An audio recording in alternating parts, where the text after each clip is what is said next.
In the beginning, God spoke the universe into existence. With a word, the stars were born, and the earth was shaped. A world that would teem with life, beauty, and purpose, created out of nothing but the will of the Almighty.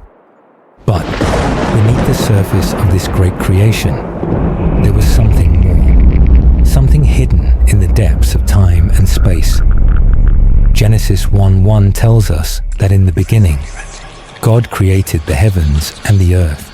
Immediately, in the next breath, the earth was described as formless and void, a blank canvas of chaos and darkness. Genesis 1:2 gives us a glimpse into this mystery, where darkness covers the deep. What does it mean that the earth was once formless? Could there have been someone before Adam?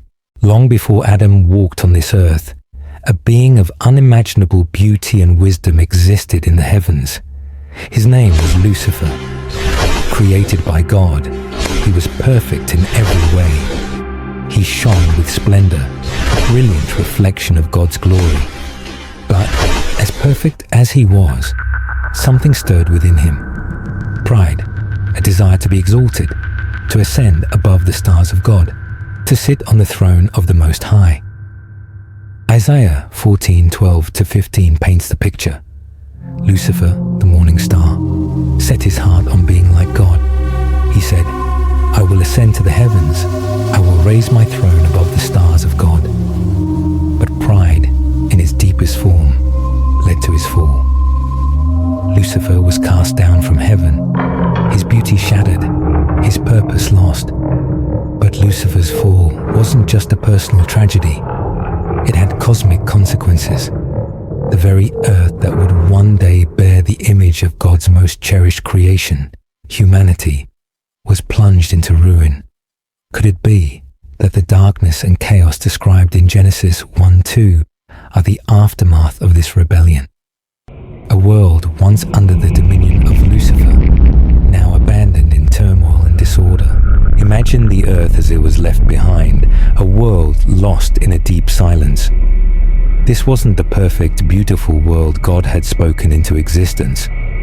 No, it was a world thrown into disarray, a place of shadows, void of life and light, a reflection of the fall that had taken place. Genesis 1:2 tells us the earth was formless and void, shrouded in darkness. Could this be the legacy of Lucifer's rebellion? Some theologians suggest that the earth, before Adam, wasn't a new creation, but a restoration. What if there was a world already here, one filled with life and beings ruled by Lucifer, only to be destroyed by his fall? A world left in ruin, waiting for God to speak once more. This is where the gap theory comes in, a concept that suggests a period of time between Genesis 1:1 and Genesis 1:2, a lost era between creation and the restoration of the earth. It's as if the earth had once been a thriving kingdom, only to be undone by rebellion, and now it stood, waiting for renewal. And then, after the fall, God spoke again. Genesis 1:26-27 tells us that God created man in his own image. The first human, Adam, was formed from the dust of the earth, shaped with purpose, with divine breath filling his lungs. Adam was placed in the Garden of Eden, a paradise that would become the beginning of a new creation.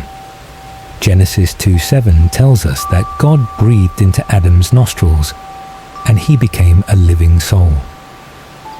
Adam was given dominion over the earth, tasked with caring for it, a role unlike any other creature.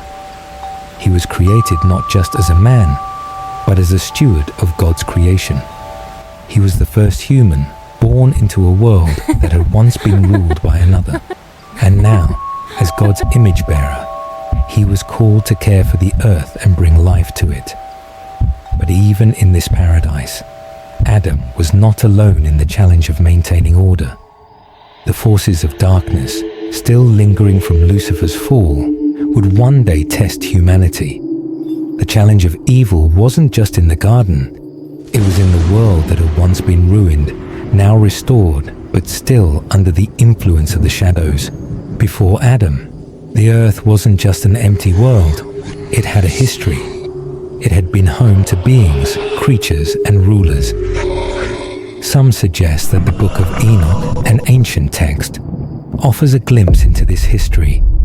According to the Book of Enoch, the angels, once loyal to God, had descended to the earth, mingling with humans and creating giants, the Nephilim. This union was the catalyst for the corruption that had overwhelmed the earth, leading to its eventual destruction.